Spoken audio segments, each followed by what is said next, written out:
হঠাৎ এক সকালে শান্ত সমুদ্রের পাড়ে নিজের নিরিবিলি কটেজে শহরের নামকরা এক আইনজীবীর লাশ পাওয়া যায়। পুলিশের টিম খবর পেয়ে সাথে সাথেই ক্রাইম স্পটে এসে দেখে কটেজের সব দরজা জানালা ভেতর থেকে বন্ধ। সবাই ধরেই নেয় লোকটা নিজেকে শেষ করে দিয়েছে। কিন্তু কেসের তদন্ত অফিসার খেয়াল করে সেই ঘরের আলমারির ভেতরে একটা মেয়েকে আটকে রাখা হয়েছে। সবার ধারণা এই মেয়েটাও আইনজীবীর খুনের সাথে কোনো না কোনো ভাবে নিশ্চয়ই জড়িত। কিন্তু টুইস্ট আসে তখনই যখন পরের দিন সন্ধ্যায় শহরের বাকি 7টা থানায় একই সময়ে 7টা মেয়ে এসে বলে তারা সেই উকিলকে খুন করেছে। কিন্তু একজন মানুষকে একই সময়ে 7 জন কিভাবে একটা বন্দুক দিয়ে খুন করতে পারে, এই কথা ভেবেই পুলিশের টিমের রাতের ঘুম উড়ে যায়। তবে সবচেয়ে অবাক করা বিষয় হচ্ছে এই 7 জন একে অপরকে চেনেই না। শুরু হয়ে যায় শ্বাসরুদ্ধকর এক তদন্ত। এরপরেই বের হয়ে আসে প্রতিশোধ নেওয়ার এমন এক মাস্টার প্ল্যান যা পুরো পুলিশের টিমকেই বোকা বানিয়ে দেয়। এমনই সাসপেন্স, টুইস্ট আর প্রতিশোধের অস্থির এক মাস্টার প্ল্যানের গল্প নিয়ে আজ এক্সপ্লেইন করব সম্প্রতি মুক্তিপ্রাপ্ত web series Suzhal the vortex এর সিজন 2। এই সিরিজের প্রথম সিজনের লিংক ডেসক্রিপশন বক্সে দেওয়া আছে, চাইলে দেখতে পারেন। তবে সিজন 1 এর সাথে সিজন 2 এর গল্পের কিছু চরিত্রগত মিল ছাড়া পুরো গল্পটাই নতুন একটা কেসের উপর। তাই সিজন 1 দেখা ছাড়াই সিজন 2 দেখতে কোনো সমস্যা নেই। তবুও সারসংক্ষেপে একটু বলে যাই। ছোটবেলা থেকেই নিজের আপন চাচা নন্দিনীকে অ্যাবিউজ করত। বড় হওয়ার পর একদিন সুযোগ বুঝে নন্দিনী গ্রামের থানার এসআই সাকরাইয়ের বন্দুক চুরি করে চাচাকে মেরে ফেলে, আর এরপর তার জেল হয়ে যায়। এরপর থেকেই শুরু হয় সুজাল দ্য ভর্টেক্স এর সিজন 2 এর গল্প। চাচাকে খুনের পর কয়েক বছরের শুনানির শেষে আজ নন্দিনীর কেসের ফাইনাল শুনানি। বিপক্ষের উকিল বিচারককে বলে নন্দিনীর উকিল বলেছে নন্দিনী নিজেকে বাঁচাতে গিয়ে তার চাচাকে খুন করেছে। এটা যদি সত্যিও হয় তাহলে নন্দিনীর বন্দুকটা গেল কোথায়? নন্দিনী আগে থেকেই এসআই সাকরাইয়ের বাসা থেকে বন্দুক চুরি করে চাচাকে পাহাড়ে ডেকে আনে, তারপর খুব ঠান্ডা মাথায় তাকে খুন করে। এটাকে সেলফ ডিফেন্স বলা যায় না। নন্দিনীর পক্ষের উকিল চিলাপ্পা বলে শুধু একদিনের জন্যই এমন ঘটনা ঘটেনি, অপরাধের পেছনের ঘটনাও অপরাধ করার অন্যতম কারণ। যখন কেউ অ্যাটাক করে আর আমরা নিজেদেরকে বাঁচানোর চেষ্টা করি সেটাই সেলফ ডিফেন্স। কিন্তু 10 বছর ধরে নন্দিনীকে অ্যাবিউজ করছিল। সেই লোকটার কাছ থেকে বাঁচার জন্য সে যদি পূর্ব প্রস্তুতি নিয়ে একটা বন্দুক নিয়ে আসে তাহলে সেটাও সেলফ ডিফেন্সই হবে। বিচারক সাহেব, আপনার কাছে আমার অনুরোধ, শুধু খুনটা না দেখে নন্দিনীর সাথে 10 বছর হওয়া অন্যায়টাও আমাদের দেখা উচিত। 2 দিন পর নন্দিনীর কেসের রায় দিবে বলে সেদিনের মতোই কোর্ট মুলতবি করা হয়। কোর্টের বাইরে নন্দিনী চিলাপ্পাকে বলে আপনি যাই বলুন না কেন, খুন তো আমিই করেছি। আমি আমার বোনের খুনের বদলা নিয়েছি। চিলাপ্পা বলে তুমি যদি শুধু বদলা নিতে চাইতে তাহলে সাকরাইয়ের কথা মতো বন্দুকটা লুকিয়ে রাখতে, কিন্তু সেটা না করে আত্মসমর্পণ করেছ। তখনই চিলাপ্পার অ্যাসিস্ট্যান্ট এসে বলে সাকরাইয়ের অসতর্কতায় যে বন্দুক চুরি হয়েছিল তার ব্যাপারে কোর্টের রায়ও কয়দিন পরে দিবে। পরিবারের কেউ না আসায় নন্দিনীর মন খারাপ দেখে সাকরাই বলে মন খারাপ করো না, 2 দিন পরই কোর্টের রায় হবে। নন্দিনী বলে সময় বা তারিখ কোনোটার মূল্যই এখন আমার কাছে নেই। যখন আমার কাছে জীবনের কোনো মূল্যই নেই তখন এসব মনে রেখে কি করব? নন্দিনী চলে গেলে ড্রাইভার ধামু এসে বলে চিলাপ্পা স্যার আপনাকে ডাকছে। ধামুকে পণ্ডিতের সাজে দেখে সাকরাই জিজ্ঞেস করে এমন সেজেছ কেন? ধামু বলে কয়েকদিন পরেই অষ্টকালীর মেলা শুরু হবে, তাই আমি 90 দিনের জন্য ব্রত রেখেছি। আজ পতাকা উড়িয়ে মেলায় উদ্বোধন করা হবে। এই বছর চিলাপ্পা স্যার পতাকা উত্তোলন করবে। গাড়িতে যাওয়ার সময় চিলাপ্পা সাকরাইকে বলে 10 দিনের জন্য বেড়াতে এসেছো আর এইটুকু ব্যাগ? সাকরাই জানায় বন্দুক হারানোর কেসে সাসপেন্ড থাকলেও যে কোনো সময় ছোটখাটো কেস দিতে পারে, তাই হয়তো বেশি দিন থাকতে পারবো না। কিন্তু আপনি এসব বিশ্বাস করা শুরু করলেন। চিলাপ্পা বলে এটা শুধু আমার বিশ্বাসের ব্যাপার না, গ্রামের সবার বিশ্বাসের ব্যাপার। আমি চাই না আমার কারণে সবার বিশ্বাস নষ্ট হোক। নাম করা উকিলের সাথে সাথে চিলাপ্পা গ্রামের বেশ সম্মানীয় একজন মানুষ, তাই সে পতাকা উড়িয়ে এই বছর মন্দিরের সামনের মেলার উদ্বোধন করে। তখনই মেলার মাঝে একটা একটা হট্টগোল শুনে চিলাপ্পা সেদিকে এগিয়ে যায়। ফার্নান্ডিস, ত্রিবেন্দাম আর মালাপ্পার মাঝে মেলার জায়গা দখল নিয়ে ঝামেলা বেঁধে গেছে। চিলাপ্পা এগিয়ে আসলে মালাপ্পা বলে, আপনার চাচাতো ভাই ত্রিবেন্দাম পুরো মেলা একাই দখল করতে চায়, আমরা এটা কোনোভাবেই মানব না। চিলাপ্পা রেগে বলে, 10 দিনের মেলায় কে কয়দিন খাজনা তুলবে গত বছরই এটা সমাধান হয়ে গিয়েছিল, তারপর তোমরা আবারও ঝগড়া করছো। শুধু এই বছর না,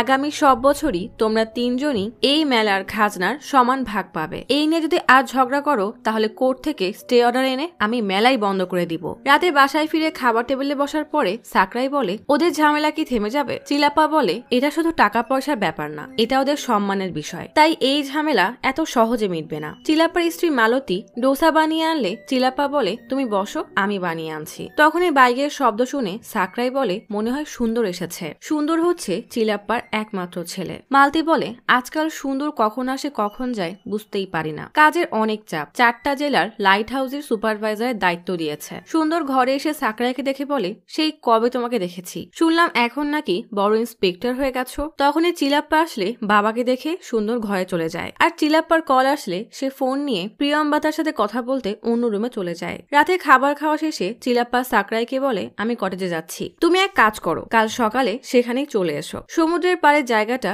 বেশ শান্ত, তোমার ভালো লাগবে। সেখানে তোমার বাবার রেখে যাওয়া কিছু চিঠিও আছে, একসাথে বসে চিঠিগুলো পড়বো। অপরদিকে জেলের ভেতরে নন্দিনী রাতে ঘুমালে এখনো সেই দুঃস্বপ্ন দেখে। ভীমরা নন্দিনীকে বলে, ভয় পেও না, তোমার স্বপ্ন আর সত্যি হবে না, তুমি তোমার ওই রাক্ষসকে মেরে ফেলেছো। পরের দিন সকালে সাকরাই ধামুকে ডেকে বাইকে চাবি চাইলে ধামু বলে, আমি মেলার দিকেই যাচ্ছি। মেলা নাটকে আমি রাজার অভিনয় করার সুযোগ পেয়েছি, আমাকে মেলায় নামিয়ে দিয়ে তুমি কটেজে চলে যেও। ধামুকে মেলায় নামিয়ে দিয়ে সাকরাই বাইক নিয়ে চিলাপ্পার কটেজের দিকে রওনা দেয়। সাকরাই কটেজে এসে বেশ কয়েকবার দরজা ধাক্কা দিয়ে ভেতর থেকে কোনো সারা শব্দ না পেয়ে সাকরাই চিলাপ্পাকে কল দেয়। ঘরের ভিতর থেকে ফোনের রিং বাজলে সাকরাইয়ের এবার বেশ সন্দেহ হয়। সে তাড়াতাড়ি জানালার একটা কাঠ ভেঙে ভেতরে তাকিয়ে দেখে সোফায় চিলাপ্পার লাশ পড়ে আছে। বেশ ঘাবড়ে গিয়ে সাকরাইয়ের সাথে সাথেই সেখানকার লোকাল থানায় কল দেয়। ইন্সপেক্টর মূর্তি কল রিসিভ করলে সাকরাই বলে, আপনি কি অ্যাডভোকেট চিলাপ্পাকে চেনেন? সমুদ্রের পাড়ের কটেজের ভেতরে তার লাশ পড়ে আছে। কিছুক্ষণের মধ্যেই মূর্তি তার টিম নিয়ে কটেজে এসে চিলাপ্পার লাশ দেখে সাকরাইকে জিজ্ঞেস করে, তোমার নাম কি? সাকরাই বলে, আমি সাম্বুলার থানার সাব ইন্সপেক্টর সাকরাই। চিলাপ্পা আমার বাবার খুব ভালো বন্ধু। মূর্তি বলে, সে এই শহরের খুবই নামি দামি মানুষ, জানি না কি হলো যে সে নিজেকেই শেষ করে দিল। কয়েকজন কনস্টেবল মিলে অনেক চেষ্টার পর দরজা ভেঙে ঘরের ভেতরে প্রবেশ করে। মূর্তি বাকি সবাইকে নিয়ে ঘরের ভেতরে এদিক সেদিক দেখার সময় সাকরাই ফোন বের করে আশেপাশের ভিডিওটা করে নেয়। সব চেক করার পরে মূর্তিকে বলে, সবগুলো দরজা ভেতর থেকে বন্ধ, আমি একবার দোতলায় গিয়ে দেখে আসি। মূর্তি সাকরাইকে বলে, সব দরজা ভেতর থেকে বন্ধ, কিন্তু এমন কি হলো যে নিজেকে শেষ করে দিল? সাকরাই বলে, সে নিজেকে শেষ করেনি, তাকে খুন করা হয়েছে, আর হাতে এমনকি আশেপাশে কোথাও কোনো বন্দুক নেই। সে নিজেকে খুন করলে বন্দুক কোথায় গেল? চিলাপ্পার মতো নাম করা একজনের খুনের কথা শুনে ডিআইজির সাথে সাথেই কটেজে আসে। মূর্তি ডিআইজিকে সাকরাইয়ের পরিচয় দিয়ে বলে, প্রথমে আমরা ভেবেছিলাম সে নিজেকে খুন করেছে, কিন্তু সাকরাই বলেছে যেহেতু চিলাপ্পার হাতে বন্দুক নেই তার মানে তাকে খুন করা হয়েছে। ডিআইজি বলে, যদি এটা খুন হয় তাহলে খুনি ঘরের বাইরে গেল কিভাবে? তখনই ডিআইজি সাকরাইকে বলে, আমি ডিএসপি স্যারের সাথে কথা বলেছি, সে তোমাকে এই কেসের দায়িত্ব দিয়েছে। মূর্তি বলে, কিন্তু এই কেসটা তো আমার থানার আন্ডারে পড়ে। ডিআইজি জানায়, তুমি বাইরে যাও, আমি আসছি। মূর্তি চলে গেলে ডিআইজি বলে, কেসটা বেশ জটিল, চিলাপ্পার হাতে বন্দুক নেই আর সব দরজা জানালা ভেতর থেকে বন্ধ। এরপর বাইরে এসে মূর্তিকে বলে, গ্রামে চিলাপ্পার বেশ সুনাম আছে, তদন্ত নিয়ে অনেক ঝামেলা হবে, আমাদের দিকে আঙ্গুল উঠবে, তাই এই কেসটা সাকরাই সামলা। মূর্তি আর সাকরাইকে বলে, এই কেসের কোনো খবর যেন বাইরে না যায়, এমনকি চিলাপ্পা মারা গেছে এই খবরও যেন কেউ না জানে। মেলার মাঝে এমন খবর ছড়িয়ে পড়লে শহরে দাঙ্গা বাঁধতে পারে। সাকরাই ভেতরে এসে দেখে ফরেন্সিক টিম থেকে অমর এসেছে। সাকরাইকে দেখে অমর জিজ্ঞেস করে, আপনি এখানে কি করছেন? সাকরাই বলে, আমি ওনাকে চিনতাম, আমার বাবার বন্ধু, সেই আমাকে ছোট থেকে বড় করেছে। চিলাপ্পা আমার বাবার মতো ছিল। ওসি গ্রামের নামী মানুষদের সমুদ্রের কিনারে ডেকে চিলাপ্পার মৃত্যুর খবর দিয়ে বলে, এখন আমাদের কি করা উচিত? মারাপ্পা বলে, অনেক গরিব মানুষ এখানে দোকান দিয়েছে, 10 দিনের মেলার ইনকাম দিয়ে ওরা কয়েক মাস চলবে, এখন মেলা বন্ধ হলে সবার অনেক ক্ষতি হয়ে যাবে। প্রিয়ম্বাথা বলে, আমাদের সবাইকে মিলে সিদ্ধান্ত নিতে হবে যে এখন কি করা যায়। ত্রিবেন্দাম বলে, তাহলে আমরা শহরের বাইরে সমুদ্রের পাড়ে চিলাপ্পার শেষকৃত্য করব। স্বামীর খবর পেয়ে মালতী সুন্দরকে নিয়ে কটেজে আসে। কটেজের ভিতরে চিলাপ্পার লাশ দেখে মালতী কান্নায় ভেঙে পড়ে। সাকরাই এসে কোনো মতে মালতীকে সামলে সুন্দরের সাথে বাসায় পাঠিয়ে দেয়। মালতী এইভাবে ভিতরে আসার কারণে মূর্তি রেগে কনস্টেবলদেরকে বকতে শুরু করে। সাকরাই ভিতরে এসে হাতে গ্লোভস পরে কিছু একটা শব্দ শুনে মূর্তিকে চুপ করতে বলে। খেয়াল করলে বুঝতে পারে সামনের আলমারি থেকে কারোর কান্নার শব্দ আসছে। সাকরাই আর মূর্তি আলমারির দিকে এগিয়ে গিয়ে আলমারি খুললেই ভিতরে একটা মেয়ে ভয়ে ভয়ে সাকরাই দিকে বন্দুক তাক করে। মেয়েটার পুরো শরীরে রক্তের দাগ আর চোখে প্রতিশোধের আগুন স্পষ্ট। মেয়েটাকে থানায় আনার পরে অমর বলে ক্রাইম সিনে মেয়েটাকে বন্দুক সহ পাওয়া গেছে, তাহলে তো কেস এখানেই শেষ। সাকরাই বলে কেস আরো পেছিয়ে গেল। মেয়েটাকে যে আলমারিতে পাওয়া গেছে সেটা বাইরে থেকে বন্ধ ছিল। যদি মেয়েটা খুন করে তাহলে তাকে আলমারিতে বন্ধ করলো কে? সেই আমাদের আসল খুনি, তাকেই খুঁজে বের করতে হবে। সাকরাই থানার ভিতরে এসে কনস্টেবলকে ইশারা করতেই কনস্টেবল বাকি সব আসামিকে সেল থেকে বের করে দেয়। সবাই চলে গেলে সাকরাই চেয়ার টেনে জোরে আছাড় মারে, কিন্তু মেয়েটা শান্ত হয়েই বসে থাকে। সাকরাই বলে তোমার নাম কি আর ওই কটেজে কি করতে গিয়েছিলে? মূর্তি পাশ থেকে বলে ক্রাইম সিন ওকে বন্দুক সহ পাওয়া গেছে, ব্যাস এইটুকু প্রমাণেই সারা জীবন ওকে জেলে কাটাতে হবে। সাকরাই বলে তুমি হয়তো ভাবছো চুপ থাকলে বাঁচতে পারবে, তোমার বয়স এখনো কম।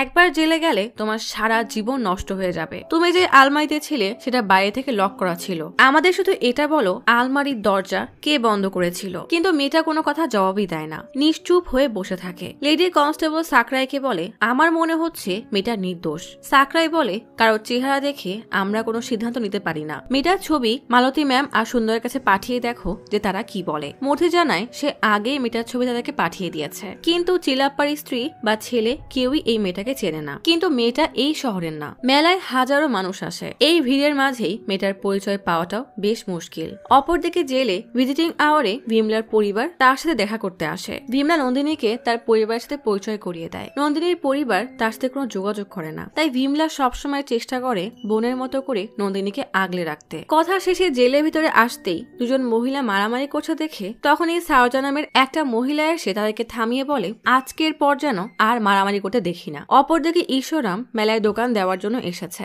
সাকরাইকে দূরে দেখে তার কাছে আসলে সাকরাই জিজ্ঞেস করে তুমি এখানে কি করছো? ঈশ্বরাম বলে আমরা এখানে নাটকের জন্য একটা প্যান্ডেল নিতে এসেছি, পুলিশের পারমিশন দরকার, আপনি যদি একবার বলে দিতেন। সাকরাই নাজির নামের জুনিয়র ইন্সপেক্টরকে বিষয়টা জানালে সে বলে কনস্টেবল গীতা এই বিষয়গুলো সামলাচ্ছে। জেলের ভিতরে নন্দিনী বিমলাকে জিজ্ঞেস করে সারজা তো অনেক ভালো মনের মানুষ, তাহলে সে জেলে আসলো কিভাবে? বিমলা বলে সারজার স্বামী এমএলএ ছিল। সারজার স্বামী মারা গেলে বর্তমান এমএলএ মনে করে সারজা ভোটে দাঁড়ালে তাকে হারিয়ে দিতে পারে, তাই সারজার বিরুদ্ধে মিথ্যা কেস করে জেলে পাঠিয়ে দেয়। আমাদের জেলের মধ্যেই সারজার একটা কুটির শিল্পের ফার্ম আছে। নন্দিনী বিমলাকে নিয়ে সারজার ট্রেনিং সেন্টারে গিয়ে দেখে সেখানে কিছু মেয়েরা দর্জির কাজ করছে, তো কিছু মেয়েরা বাঁশ আর বেত দিয়ে ঝুড়ি বানাচ্ছে। নন্দিনীকে দেখে সারজা বলে তোমার জেল কেন হয়েছে সেটা আমি জানি, এখানে তোমার মতো অনেক খুনের আসামি আছে, তারা স্বাভাবিক জীবনে ফিরতে পারলে তুমিও পারবে। মেলায় প্যান্ডেল করার জন্য অনুমতি নিতে ঈশ্বরাম নিধিকে নিয়ে থানায় আসলে নিধি খেয়াল করে থানার সেলে একটা মেয়ে বসা। নিধির মনে হয় মেয়েটাকে সে আগেও কোথাও দেখেছে। সেলের সামনে এসে নিধি জিজ্ঞেস করে মুথু তুই জেলে কি করছিস? মুথু দুজনের দিকে তাকালেও কোনো কথা বলে না। লেডি কনস্টেবল এসে নিধিকে জিজ্ঞেস করে তোমরা কি ওকে চেনো? ঈশ্বরাম সাকরাইকে বলে ওর নাম মুথু, সান্তরা পুবা ডান্স গ্রুপে ও নাচ করত। পাশ থেকে জুনিয়র অফিসার বলে কি বলো, ওর নাম মুথু? ও তো অনেক সুন্দর নাচে, মেকআপ ছাড়া আমি চিনতেই পারিনি। ঈশ্বরাম বলে নাচ করলেও ও অনেক ভালো মেয়ে, ওকে জেলে দিয়েছেন কেন? সাকরাইকে জিজ্ঞেস করে ওর পরিবারের কাউকে চেনো? ঈশ্বরাম বলে আমরা শুধু ওকেই চিনি, কখনো পরিবার নিয়ে কথা হয়নি, তবে ওর সাথে আরো একটা মেয়ে নাচ করতো, মেয়েটার নাম ইয়াকশি। সাকরাইর সাথে সাথেই মূর্তিকে নিয়ে ইয়াকশির সাথে দেখা করতে আসে। ইয়াকশিকে মুথু ছবি দেখালে ইয়াকশি বলে আপনার কি পুলিশের লোক? আমরা একসাথেই নাচ করতাম। ডান্স প্রোগ্রামের পর সে চুপচাপ চলে যেত, কারোর সাথে কথা বলতো না। ডান্স গ্রুপ বন্ধ হওয়ার পর সে কিভাবে সংসার চালাতো আমি কিছুই জানি না। আমার সাথে নাচতে ডাকলেও সে রাজি হয়নি। কয়েক বছর আগে আমি আর মুথু ডান্স প্রোগ্রামে ছিলাম, হঠাৎ পুলিশ এসে আমাদের অ্যারেস্ট করে সাতটিউব সাব জেলে পাঠিয়ে দেয়। জেলে যাওয়ার পর জানতে পারি সরকার থেকে এমন নাচ বন্ধ করে দিয়েছে। ডান্স গ্রুপ বন্ধ হওয়ার পর সংসার চালাতে অনেক মেয়ে খারাপ পথ বেছে নেয়, কিন্তু মুথু ভালো মেয়ে ছিল, সে এসব থেকে অনেক দূরে চলে যায়। ইয়াকশির সাথে কথা শেষে ফেরার পথে সাকরাই মূর্তিকে জিজ্ঞেস করে মুথু এর আগেও থানায় আটক ছিল, আপনি আমাকে বলেননি কেন? মূর্তি বলে এমন ছোটখাটো কেসে এফআইআর লেখা হয় না, তাই মনেও নেই। কিন্তু মন্দিরের মেলায় এমন নাচ বন্ধের জন্য কে কেস করেছিল জানো? সাকরাই অবাক হয়ে জিজ্ঞেস করে চিলাপ্পা স্যার। মূর্তি বলে তাছাড়া আর কে করবে? এই দিক থেকে কেসটা দেখলে মনে হচ্ছে মুথুর কাছে চিলাপ্পাকে মারার কারণ আছে। সাকরাই বলে কিন্তু ওই মেয়েটার একার পক্ষে এটা সম্ভব না। আচ্ছা, ওই নাচ ব্যান্ড হওয়ার পর আর কার কার ক্ষতি হয়েছিল? মূর্তি বলে ত্রিবেন্দামের, যে চিলাপ্পার চাচাতো ভাই। সেই এসব নাচের গ্রুপ চালিয়ে অনেক টাকা কামাতো। কিন্তু ত্রিবেন্দামের সাথে এভাবে কথা বলা সম্ভব না। এই গ্রামে তার বেশ প্রভাব আছে। সাকরাই মালতির সাথে দেখা করতে গেলে মালতি বলে, বিয়ের 6 মাস পর আমাদের মাঝে ছোট একটা ঝগড়া হয়েছিল। এরপর থেকে আমরা নিয়ম করেছিলাম আমরা ঘুম থেকে ওঠার সময় একে অপরের চেহারা দেখে উঠব।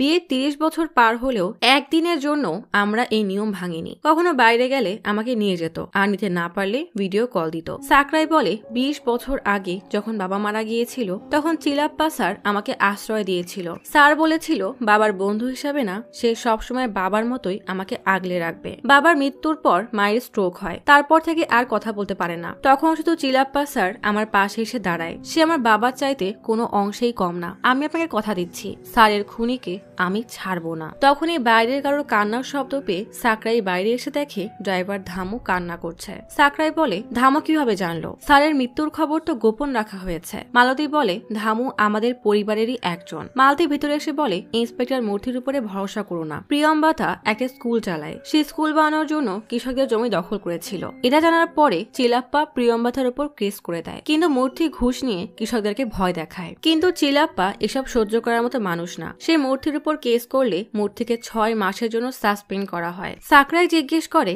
সেই রাতে স্যারকে কি প্রিয়ম্বতাই কল দিয়েছিল? চিলাপ্পার বাসা থেকে বের হয়ে সাকরাই সুন্দরের সাথে দেখা করতে লাইট হাউসে আসে। সাকরাই জিজ্ঞেস করে, ডান্স গ্রুপ বন্ধ হওয়ার কারণে কি ত্রিবেন্দাম চিলাপ্পা স্যারের উপর রেগেছিল? সুন্দর বলে, ত্রিবেন্দান আমার বাবা চাচাতো ভাই। ছোটবেলায় তারা খুব ভালো বন্ধু ছিল, দুইজন একই ক্লাসে পড়তো। কিন্তু 2 বছর আগে ডান্স গ্রুপ বন্ধ করার পর চাচার অনেক লস হয়। ত্রিবেন্দাম চালাপ্পাকে বলে, আমি খেয়াল করছি আজকাল তুমি সব বিষয়ে একটু বেশি নাক গলাচ্ছ। তোমার সবার সেবা অন্য কোথাও গিয়ে দেখাও। চিলাপ্পা বলে, এটা সমাজের সেবা না। গ্রামের এই মেলায় বিভিন্ন শহরের মানুষ তাদের পরিবার নিয়ে আসে। এমন বাজে নাচের কারণে ওরা পরিবার নিয়ে কিভাবে মেলায় আসবে? ত্রিবেন্দাম বলে, নাচ বন্ধ হলে ওই মেয়েগুলোর পরিবার কিভাবে চলবে? চিলাপ্পা বলে, আমি ভালো করে জানি তুমি ওই মেয়েগুলোর পরিবার নিয়ে একটুও ভাবছো না। তুমি ভাবছো নাচ বন্ধ হয়ে গেলে তোমারও ইনকাম বন্ধ হয়ে যাবে। সুন্দর বলে, আমার বাবা সূর্যের মতো শহরের সবার মাঝে আলো ছড়িয়ে দিত, কিন্তু তার আলোতেই তাকে পুড়ে মরতে হলো। তখনই সুন্দর ফোনে দেখে সব টিভি চ্যানেলে চিলাপ্পার মৃত্যুর খবর দেখানো হচ্ছে। চিলাপ্পাকে খুনের অপরাধে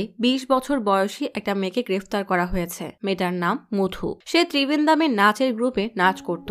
আমরা ধারণা করছি এই খুনের পিছনে ত্রিবেন্দামও জড়িত। চিলাপ্পার মৃত্যুর খবর লিক হওয়ার কারণে থানায় সবাই বেশ চিন্তিত। সাকরাই মূর্তিকে বলে, চিলাপ্পার খুনে সাংবাদিক ত্রিবেন্দামের নাম নেবার কারণে সে আরো সতর্ক হয়ে গেল। তখনই ত্রিবেন্দাম থানায় এসে বলে, ওই মারাপ্পা আমার নামে উল্টাপাল্টা খবর ছড়াচ্ছে, আর তুই এখানে বসে আছিস? সাকরাইকে দেখে জিজ্ঞেস করে, এ কে? আগে তো দেখিনি। মূর্তি বলে, উনি সাব ইন্সপেক্টর, চিলাপ্পা স্যারের কেস উনি তদন্ত করছে। সাকরাই মুথুর ছবি দেখিয়ে ত্রিবেন্দামকে জিজ্ঞেস করে, আপনি এই মেয়েকে চেনেন? আমি জানি আপনার আর চিলাপ্পা স্যারের মাঝে মেলায় নাচের গ্রুপ নিয়ে ঝামেলা চলছিল। ত্রিবেন্দাম রাগে চেয়ার ছুড়ে মেরে বলে, সাবধানে কথা বলবে। 2 বছর আগে যেদিন আমাদের ঝগড়া হয়েছিল সেদিন চিলাপ্পা আমার সাথে দেখা করতে ফার্ম হাউসে আসে। চিলাপ্পা বলে, কি রে, আজ তো হেরে গেলি। ত্রিবেন্দাম বলে, এইসব ছোটখাটো খেলায় জিতে কি হবে? আমি বড় কোনো গেমে জিততে চাই। দুজনে বেশ কিছুক্ষণ ড্রিঙ্কস করার পরে চিলাপ্পা বলে, আমি প্রতিবার পিটিশন করার সময় তোর থেকেই সাহস পাই। ত্রিবেন্দাম বলে, যাই বলিস না কেন, তোর কারণে আমার নাচ দেখা বন্ধ হয়ে গেল।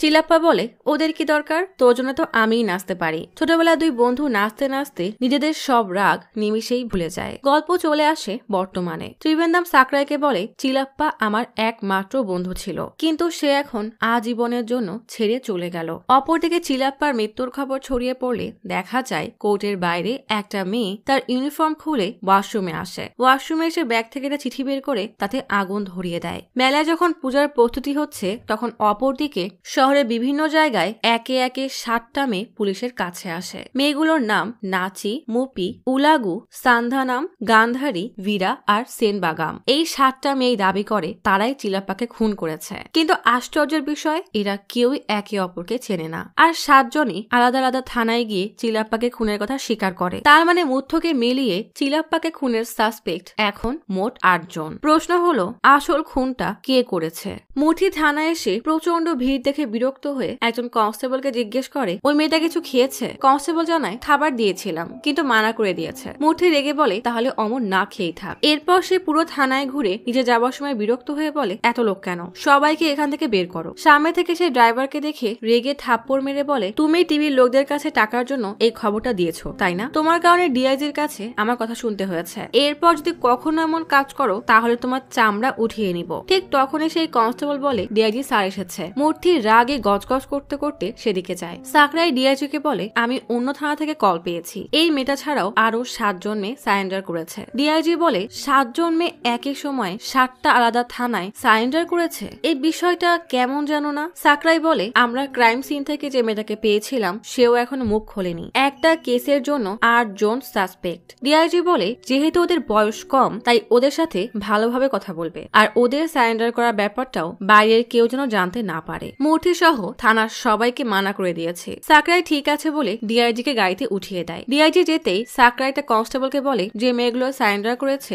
ওদের ফোনের বিস্তারিত বের করো, ওরা আদেও চিলাপ্পার সাথে কথা বলেছে কিনা জানতে হবে। মূর্তি বলে লোকাল পুলিশকে ইনফর্ম করে দিলেই ওরা সব ইনফরমেশন বের করে দিবে। শুরু থেকে শেষ পর্যন্ত ওদের জীবনের প্রতিটা কাহিনী আমাদেরকে জানতে হবে। সাকরাই কোনো কথা না বলি উপরে চলে আসে। মূর্তি বলে দেখো তোমাকে কেসে ইনচার্জ করেছে বলে তুমি একাই সব দায়িত্ব কাঁধে নিয়ে নিবে এমন উচিত না, তোমার কি সাহায্য লাগবে বলো। কথা বলতে বলতে তারা চেম্বারে আসে যেখানে আগে থেকেই একটা মেয়ে বসেছিল যে গতকালকে চিলাপ্পার খুনের কেসে সারেন্ডার হয়েছে। মেয়েটার সামনে ক্যামেরা অন করে মূর্তি আর সাকরাই সামনে বসে। সাকরাই তাকে ইশারায় বলতে বললে নাচি বলতে শুরু করে। অষ্টকালীর প্রথম দিন ছিল, রাত প্রায় 11:30টায় আমি চিলাপ্পার সাথে দেখা করার জন্য তার কটেজে যাই। ডোরবেল বাজাতেই সে দরজা খুলে দেয়। আমি ঘরের ভিতরে যেতেই চিলাপ্পা নিজে বসে আমাকে একটা চেয়ারে বসতে বলে। আমি অনেক ঘাবড়ে গিয়েছিলাম। টেবিলের উপরে একটা বন্দুক রাখা ছিল। কোনো কিছু না ভেবেই আমি বন্দুকটা হাতে নিয়ে তাকে গুলি করে দেই। পুরো ঘটনা শুনে সাকরাই জিজ্ঞেস করে তুমি চিলাপ্পাকে খুন করলে কেন? নাচি কোনো উত্তর না দিয়ে চুপ করে থাকে। সাকরাই জিজ্ঞেস করে চিলাপ্পাকে খুন করে তুমি ওই কটেজের বাইরে কিভাবে আসলে? মূর্তি আর সাকরাই মুপ্পি নামের আরেকটা মেয়েকে জিজ্ঞাসাবাদ করতে গেলে সেও নাচির মতো একইভাবে খুনের বর্ণনা দেয়। এটা শুনে সাকরাই জিজ্ঞেস করে তোমার সাথে আর কে ছিল? মুপ্পি বলে আর কেউ ছিল না। তারা এবার উলাগু নামের আরেকটা মেয়ের জিজ্ঞাসাবাদ করতে চায়। উলাগু বলে চিলাপ্পার কটেজ বাদে চারপাশে অনেক অন্ধকার ছিল। এরপর আমি ঘরের ভেতরে যাই আর বাকি কথা শেষ করার আগেই সাকরাই বলে ভেতরে গেলে তোমাকে বসতে বললো, তুমি টেবিলে বন্দুক দেখে সেটা নিয়ে গুলি করে দিলে। উলাগু বলে একদম তাই। সাকরাই বলে তুমি এত রাতে ওই কটেজে কেন গিয়েছিলে? মূর্তি রেগে বলে তোমার চিলাপ্পার সাথে কি সম্পর্ক, তুমি কেন তাকে খুন করলে? কিন্তু উলাগু আর কিছুই বলে না। কিছুক্ষণ পর সাকরাই মূর্তিকে বলে ফোন রেকর্ড থেকে মেয়েগুলোর সাথে চিলাপ্পার কোনো কানেকশন পাওয়া গেছে? মূর্তি বলে তাহলে তো আগেই বলতাম, এই মেয়েগুলো আমাদেরকে বোকা বানাচ্ছে। সাকরাই আর মূর্তি গান্ধারী নামের আরেকটা মেয়েকে জিজ্ঞাসাবাদ করতে গেলে সেও একই কাহিনী শোনায়। সাকরাই জিজ্ঞেস করে তোমার পরিবারে কে কে আছে? গান্ধারী বলে আমি সিঙ্গেল, আমার পরিবারকে এসবের মধ্যে আনতে চাই না। মূর্তি রেগে বলে এখানে কেউ তোমার মতামত জানতে চায়নি, তাই যা বলা হচ্ছে সেটুকুই বলো। গান্ধারী বলে আমি একজন ক্রিমিনাল লয়ার, আমি নিজে এসে স্বীকার করছি যে আমি চিলাপ্পাকে খুন করেছি। আমার বয়ান নিয়ে চুপচাপ আমাকে গ্রেফতার করো। সাকরাই আর মূর্তি বিয়া নামের আরেক মেয়েকে জিজ্ঞাসাবাদ করতে আসে যে তাদেরকে ঠিক একই কাহিনী শোনায়। মূর্তি জিজ্ঞেস করে তুমি কেন চিলাপ্পাকে খুন করলে? সাকরাই জিজ্ঞেস করে তুমি খুন করার পরে বন্দুকটা কোথায় রেখেছিলে? বীরা বলে ওখানেই ফেলে দিয়েছিলাম, রুমের মধ্যে কোথাও হয়তো পড়ে আছে। সাকরাই বলে কিন্তু বন্দুক তো ওখানে পাওয়া যায়নি, কটেজের দরজাও ভেতর থেকে বন্ধ ছিল, তাহলে তুমি বাইরে বের হলে কিভাবে? বীরা রেগে বলে সেটা খুঁজে বের করার দায়িত্ব আপনাদের, আমাকে এখন গ্রেফতার করুন। মূর্তি রেগে বীরাকে ধাক্কা মেরে ফেলে দেয়। সাকরাই কোনো মতে মূর্তিকে আটকায়। সাকরাই নামের আরেক মেয়েকে মুথ্থু ছবি দেখিয়ে জিজ্ঞেস করে তুমি এই মেয়েটাকে চেনো? সেনবাগাম বলে আমি এর আগে কখনোই এই মেয়েকে দেখিনি, আপনি আমাকে এক একটা মেয়ের ছবি দেখিয়ে জিজ্ঞাসাবাদ করছেন কেন? আমাকে আমার বয়ান দেখান, আমি সাইন করে দিব। সবার থেকে একই কথা শুনে মূর্তি সাকরাইকে বলে তোমার মতো ধৈর্য আমাদের কারণ নেই। সাকরাই কোনো উত্তর না দিয়ে সান্দা নামের আরেকটা মেয়ের কাছে জিজ্ঞাসাবাদ করতে আসে। সাকরাই জিজ্ঞেস করে তুমি সেদিন ওই রাতে কটেজে গিয়েছিলে, সেটা কিভাবে প্রমাণ করবে? সান্দানাম বলে চিলাপ্পা সেদিন একটা সবুজ রঙের কুর্তা আর সাদা ধুতি পরেছিল, ধুতিতে সবুজ রঙের বর্ডার ছিল আর তাতে মাটি লেগেছিল। মূর্তি বলে একদম ঠিক কথাই বলেছে। সাকরাই জিজ্ঞেস করে তুমি খুনটা কেন করলে? কিন্তু মেয়েটা কোনো উত্তর দেয় না। সাকরাই আর মূর্তি মুথুর সাথে দেখা করতে আসে। মুথুকে 7 জনের ছবি দেখানো হলে সে কোনো কথাই বলে না। সাকরাই কেসের ফাইল দেখছে, ঠিক তখনই মূর্তি বলে মেয়েগুলোর মধ্যে কোনো কানেকশন খুঁজে পেলে? সাকরাই জানায় কোনো কানেকশনই পাইনি, গত কয়েক মাসের কল রেকর্ড চেক করেছি, কিন্তু তাদের কারোর সাথে চিলাপ্পার কন্ট্যাক্ট থাকার কোনো প্রমাণ পাইনি। মূর্তি বলে যদি কোনো কানেকশন নাই থাকে তাহলে এরা একই গল্প সকলে মিলে কিভাবে বলছে? সাকরাই বলে ওদের ফোনেও কারোর নাম্বার সেভ করা নেই। পাশ থেকে কনস্টেবল বলে আমাদের ব্যাকগ্রাউন্ড চেক করে জানতে পেরেছি ওরা সবাই সিঙ্গেল আর বেশ ভালো জায়গায় চাকরি করছে, এদের কারো পরিবারে কেউ নেই, এমনকি ওরা যেখানে কাজ করে সেখানে তাদের কোনো বন্ধুও নেই। সাকরাই এবার আরো চিন্তায় পড়ে যায়। তখনই গীতা এসে ছুটি চাইলে সাকরাই রেগে বলে থানার একমাত্র লেডি কনস্টেবল, সেখানে তুমি ছুটি চাচ্ছ? মূর্তি রেগে বলে, তোমার জন্য কেসটা ব্যক্তিগত হতে পারে, কিন্তু আমাদের সবার পরিবার আছে, ভুলে যেও না তুমি আনঅফিসিয়াল ভাবে এই কেসটা তদন্ত করছো। সাকরাই রেগে সেখান থেকে চলে যায়। জেলখানায় নন্দিনী আর বিমলা মারিয়াম আর তার মেয়ে ইভানাকে নিয়ে সাওজার সাথে দেখা করতে আসে। সাওজা বলে এই মেয়েটা জেলখানাতেই জন্ম নিয়েছে, তাই না? মরিয়াম জানায় ওর বয়স এখন 5.5 বছর। সাওজা বলে 6 বছর হতেই ওকে এখান থেকে বের করে দিবে। কোনো আত্মীয় বা সরকারি আশ্রমের সাথে কথা বলেছো? মরিয়াম বলে, আমি জেল সুপারের সাথে কথা বলেছি, কিন্তু কোনো লাভ হয়নি। ওকে কি কোনো সরকারি আশ্রমে রাখা যাবে? সাওজা বলে, 3-4 মাস পর আমি জেল থেকে বের হয়ে যাব, এরপর ওকে মানুষ করার দায়িত্ব আমার। ওকে ভালো একটা স্কুলে ভর্তি করিয়ে দিব, তবে এরপর থেকে নিজেদের সমস্যা সমাধান করার জন্য নতুন কাউকে খুঁজে নিও। বিমলা আর নন্দিনী রান্নাঘরে আসলে বিমলা খাবার চেক করে দেখে লবণ কম হয়েছে, তাই সে খাবারে লবণ দিলে নন্দিনী জিজ্ঞেস করে, তোমার তো বিরিয়ানির দোকান ছিল। বিমলা বলে, আমার মতো গরিব থেকে কে বা খাবার কিনবে, তাই বিভিন্ন বিয়ে অনুষ্ঠানে খাবার ডেলিভারি করতাম। নন্দিনী বলে, তোমাদের সবার জীবনে বেঁচে থাকার একটা কারণ আছে, আমিও আমার বেঁচে থাকার কারণ খুঁজে বের করতে চাই। তখন একজন এসে খবর দেয় নন্দিনীকে ওয়ার্ডেন ডেকেছে। নন্দিনী ওয়ার্ডেনের কাছে যেতেই বলে, তুমি কি তোমার উকিলের ব্যাপারে কিছু জানো? নন্দিনী বলে, না। ওয়ার্ডেন জানায় অ্যাডভোকেট চিলাপ্পার খুন হয়েছে। এই কথা শুনে নন্দিনী কান্না করে দেয়। ওয়ার্ডেন বলে, বিচারক সাহেব নিজে তোমার সাথে ভিডিও কলে কথা বলতে চায়। বলে এসে ল্যাপটপে ভিডিও কল অন করতেই বিচারক বলে, আমি জানি এটা একটা ভিকটিমের জন্য কতটা খারাপ সংবাদ, যত তাড়াতাড়ি সম্ভব এই কেসের রায় দেওয়ার জন্য আমি হাইকোর্টে আপিল করেছি, কিন্তু কেস চলাকালীন উকিল মারা গেলে সাধারণত কেসটা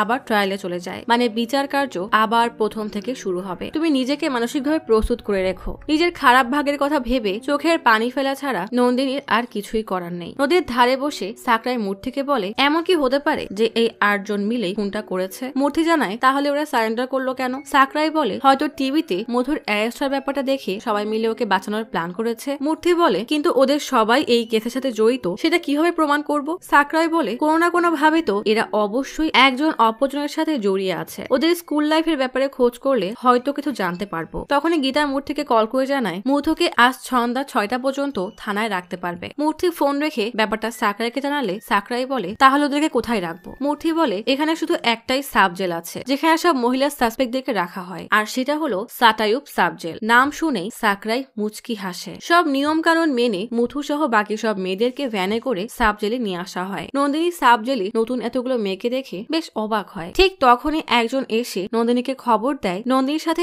একজন দেখা করতে এসেছে। নন্দিনী ভিজিটিং রুমে এসে দেখে সাকরাই এসেছে। নন্দিনী সাকরাইকে জিজ্ঞেস করে চিলাপ্পা স্যারের সাথে এসব হলো কিভাবে। এদিকে মেয়েগুলোকে একে একে জেলার অফিসে নিয়ে আসা হয়েছে। সবাই তাদের গয়না খুলে একটা বাক্সে রাখতে শুরু করে। সাকরাই নন্দিনীকে বলে, আমার এখনো বিশ্বাস হচ্ছে না যে চিলাপ্পা স্যার বেঁচে নেই। নন্দিনী জিজ্ঞেস করে, ওরা কেন খুন করলো? সাকরাই জানায়, আমি জানি না। নন্দিনী বলে, সবাই 22 থেকে 24 বছরের যুবতী মেয়ে, এদের দ্বারা এসব কিভাবে সম্ভব তাই তো বুঝতে পারছি না। সাকরাই বলে, এটা জানতেই তোমার সাহায্য চাই। ওরা সবাই একসাথে প্ল্যান বানিয়ে সারেন্ডার করেছে। সবাই স্টেটমেন্টে যা যা বলেছে সব একদম হুবহু এক, কিন্তু ওরা তোমাকে সেটাই বলতে পারবে যেটা ওরা পুলিশকে বলতে পারবে না। নন্দিনী বলে, এত কয়দিন বাদে ওরা আমাকে কেন বলবে? সাকরাই বলে, আমি ওয়ার্ডেনকে বলে দিয়েছি ওদের যেন তোমার ব্লকেই রাখা হয়। ওদের সাথে আজকে থেকেই কথাবার্তা শুরু হলে হয়তো ওরা নিজেরাই এক সময় সব বলে দিবে। নন্দিনী বলে, ঠিক আছে, আমি সব সামলে নিব। সাকরাই পকেট থেকে 2টা মিষ্টি বের করে নন্দিনীর দিকে এগিয়ে দিয়ে বলে, হয়তো তোমার কেস রিট্রায়ালে চলে যাবে। নন্দিনী বলে, আমি জানি, তবে তোমার কাজ হয়ে যাবে। সাকরাই কোনো কথা না বলি সেখান থেকে চলে যায়।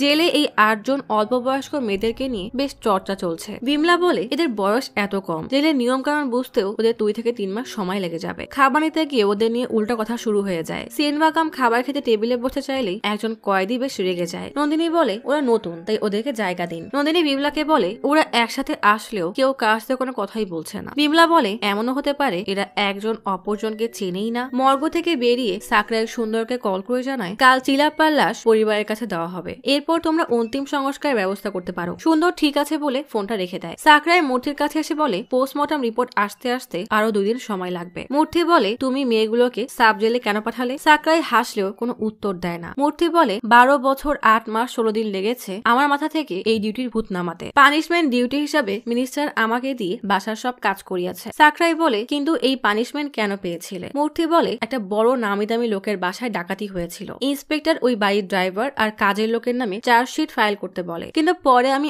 আসল অপরাধীকে খুঁজে বের করি। সে আসলে মন্ত্রীর দূর সম্পর্কে ভাই ছিল, তাই আমাকেই সাজা ভুগতে হয়েছে। তার থেকেও মজার ব্যাপার হলো মিনিস্টার নিজেই ওই চুরিটা করিয়েছিল। সাকরাই বলে, নিজের কাজ সততার সাথে করার কারণেই আপনাকে সাজা ভুগতে হয়েছে। মূর্তি জানায়, আমি একসময় তোমার মতোই ছিলাম, তোমাকেও যেন ওরা আমার মতো বানিয়ে না দেয়। রাতে নন্দিনীর ব্লকে বীরা আর সেনবাগামকে পাঠানো হয়। তারা এসে যে যার মতো জায়গা করে নেয়। নন্দিনী জেলা সুপারকে বলে কাল আমাকে একটা কল করতে হবে। এদিকে সে আবার বিমলার কাছে এসে বলে কাল চিলাপ্পা স্যারের স্ত্রীর সাথে চিলাপ্পা স্যারের অন্তিম সংস্কার ব্যাপারে কথা বলতে হবে। বীরা হুট করে জিজ্ঞেস করে তুমি ওনাকে কিভাবে চেনো? নন্দিনী বলে চিলাপ্পা আমার উকিল ছিল। কিন্তু তুমি কিভাবে চেনো? বীরা কোনো কথা না বলেই শুয়ে পড়ে। মাঝরাতে হঠাৎ আলোর জ্বলতে নিতে শুরু করলে সেনবাগাম ভয়ে কাঁপতে থাকে। একসময় তার মুখ দিয়ে ফেনা বের হলে নন্দিনী দ্রুত তার কাছে এসে সবাইকে জাগায়। সে সেনবাগামের কাছে এসে মুখে কাপড় চেপে দেয় যেন তার দাঁতে দাঁত না লেগে যায়। 3 জন কনস্টেবল এসে সেনবাগামকে সেখান থেকে নিয়ে যায়। সাকরাই আনকারার শোভাযাত্রার মাঝে ড্রাইভার ধামুকে খুঁজছে। অনেক খোঁজাখুঁজির পর ধামুকে পেয়ে সাকরাই বলে চিলাপ্পার শেষকৃত্য সম্পন্ন করতে হবে, কিন্তু সুন্দরকে খুঁজে পাওয়া যাচ্ছে না। এদিকে তার মা অপেক্ষা করছে। ধামু বলে আমি হয়তো জানি সুন্দর স্যার কোথায় আছে।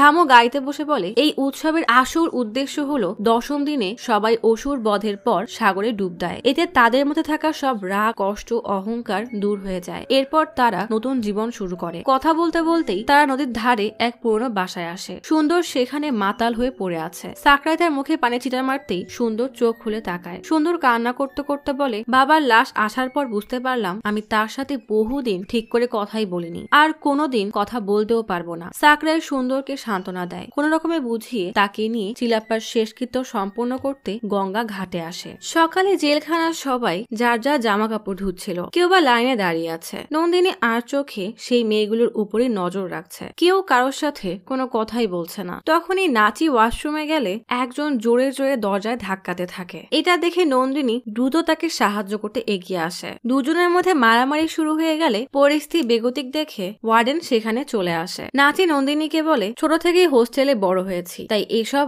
আমার জন্য নতুন না, তুমি এসবের মধ্যে জড়িও না। নন্দিনী বুঝতে পারে সে একটু হলেও নাচির বিশ্বাস জিততে পেরেছে। ফোনে সাকরাই, ভীরা, মুপ্পি, সান্ধ্যা নামের কিছু ভিডিও দেখছিল। কেউ নাচছে, কেউ বাস্কেটবল খেলছে, তো কেউ ফানি ভিডিও বানাচ্ছে। সাকরাই নাজিরের কাছে সব ভিডিও লিঙ্ক চেয়ে বলে আমাদের এই মেয়েগুলোকে তাদের সোশ্যাল মিডিয়া দিয়ে চিনতে হবে। এদের মধ্যে কেউ এক জায়গা থেকে আসেনি। উলাগো, ভীরা আর সান্ধ্যা নামের বয়ফ্রেন্ড আছে, তবে তারাও এদের ব্যাপারে তেমন কিছু জানে না। এদের মধ্যে কোনো কিছুরই মিল নেই। তখনই গীতা মূর্তিকে এই 7 জনের সেদিন রাতের ফোনের লোকেশনের বিস্তারিত দেখায়। ফোনের ডিটেলস দেখে মূর্তি সাকরাইকে বলে 4 জন সেদিন রাতে নিজেদের বাসায় ছিল, বাকি 3 জন মার্ডার লোকেশন থেকে কিছুটা দূরেই ছিল। গীতা বলে তার মানে ওরা সেদিন রাতে কটেজে যায়নি। সাকরাই বলে 3 জন ফোন বন্ধ করে রেখেছিল, বাকিরা হয়তো নিজেদের লোকেশন ট্র্যাক হওয়ার ভয় ফোন হোমটাউনে রেখে এসেছে। আর মধ্যকে তো আমরা ক্রাইম স্পটেই দেখেছি। তখনই নাজির বলে আমি আরো ভিডিও খুঁজে পেয়েছি। সবার ভিডিও দেখার সময় থানায় বেশ কয়েকজন উকিল আসে। সাকরাই মূর্তিকে বলে এরা চিলাপ্পা স্যারের জুনিয়র লয়ার, আমি এদেরকে ডেকেছি। মূর্তি বলে আপনারা নিশ্চয়ই চালাপ্পার কটেজের খুনের ব্যাপারে কম বেশি জানেন। একজন বলে ওই কটেজেই তার প্রাইভেট অফিস ছিল, আমরা তো শুধু ডিস্ট্রিক্ট কোর্ট অফিসে গিয়ে রিপোর্ট করতাম। সাকরাই জিজ্ঞেস করে সে কি এমন কোন পাবলিক কেস নিয়েছিল যেখানে বড় ধরনের কোনো ক্ষতি হতে পারত? একজন বলে চালাপ্পা 10 বছর ধরে একটা কেসে তদন্ত করছিল, যেটা বাইরের মানুষ জানতে পারলে হয়তো কেসটা বন্ধ হয়ে যেত। আরেকজন বলে ওই কেসের বিস্তারিত তার ল্যাপটপে আছে। নাজির বলে কিন্তু আমরা কটেজ থেকে কোনো ল্যাপটপ পাইনি। সাকরাই বলে ঠিক আছে আমরা বাসায় খুঁজে দেখব। একজন বলে সে আজ পর্যন্ত কোনো কেস হারেনি, কিন্তু প্রিয়াম ভাথার সিফোর্ট কেস বাকিটা শেষ করার আগেই সাকরাই বলে দরকার হলে আপনাদেরকে আবার ডাকবো। মূর্তির ব্যাপারটা কেমন যেন খটকা লাগে। সাকরাই ফোনে গান্ধারী ভিডিও দেখছে। তখনই মূর্তি তার কাছে এসে বলে এই কেসের জন্য আমরা তোমাকে ইনফরমেশন এনে দিচ্ছি, তুমি তোমার প্ল্যান শেয়ার করবে না? এটা ঠিক যে আমার সাথে চালাপ্পার ঝামেলা ছিল, কিন্তু আমিও তাকে সম্মান করতাম। গল্প চলে আসে প্রায় 1 বছর আগে। চালাপ্পা তার অ্যাসিস্ট্যান্টকে বলে প্রিয়াম্বাথার অ্যাকাউন্ট থেকে মূর্তির অ্যাকাউন্টে যে টাকা গেছে তার বিস্তারিত বের করো। বলেই তার কাজে যেতে গেলে মূর্তি পতাটিকে অনুরোধ করে বলে আমার উপরে দুর্নীতির কেস লাগানোর আগে একবার আমার কথা শুনুন। একদিন প্রিয়াম্বাথা ম্যাডাম আমাকে তার স্কুলে ডেকে বলে তার এখানে ফ্রিতে পড়াশোনা করে আমার ছেলেও আইপিএস অফিসার হতে পারবে। তার বদলে সে আমার থেকে ছোট একটা সাহায্য চায়। সে তার স্কুলের পাশের জমিটা আমার নামে কিনতে চায়, যেন সে তার স্কুলকে আরো বড় করতে পারে। আমি ওই জমি ফেরত দিয়ে দিব আর নিজের ছেলেকে অন্য স্কুলে ট্রান্সফার করিয়ে দিব। চালাপ্পা বলে আমি জানি তুমি এটা থেকে 1 টাকাও কামাওনি, কিন্তু সিফোর্ট একজন অফিসারকে একটা জমি দিয়েছে। এটা কোর্টে পেশ করলে আমার কেসটা আরো সহজ হয়ে যাবে। আমি আরো 10 বছর আগে ওকে জেলে পাঠাতে চেয়েছিলাম, কিন্তু এখন আমি এই সুযোগ হাতছাড়া করব না। মূর্তি বলে আপনি নিজে জেতার জন্য আমাকে কেন বলে দিচ্ছেন? চালাপ্পা জানায় ভালো খাবারের জন্য কাউকে না কাউকে তো বলে দিতেই হবে। বলেই চালাপ্পা সেখান থেকে চলে যায়। সাকরাই আর মূর্তি প্রিয়াম্বাথার স্কুলে এসে ভেতরে যেতেই প্রিয়াম্বাথা মূর্তিকে বলে আপনার ছেলে অনেক ভালো স্টুডেন্ট। মূর্তি সাকরাইকে তার সাথে পরিচয় করিয়ে দিলে প্রিয়াম্বাথা হেসে বলে, এত হাই প্রোফাইল কেসের লিড ইনভেস্টিগেটর এত জুনিয়র? সাকরাই টিটকারি হাসি দিয়ে ফোন থেকে সেই 7 জন মেয়ের ছবি দেখিয়ে বলে, এদের মধ্যে কেউ কি আপনার স্কুলের স্টুডেন্ট ছিল? প্রিয়াম্বাথা হেসে বলে, সত্যি আপনার মনে হয় এমন মেয়েরা আমার স্কুলে পড়তো? সাকরাই বলে, চালাপ্পার সাথে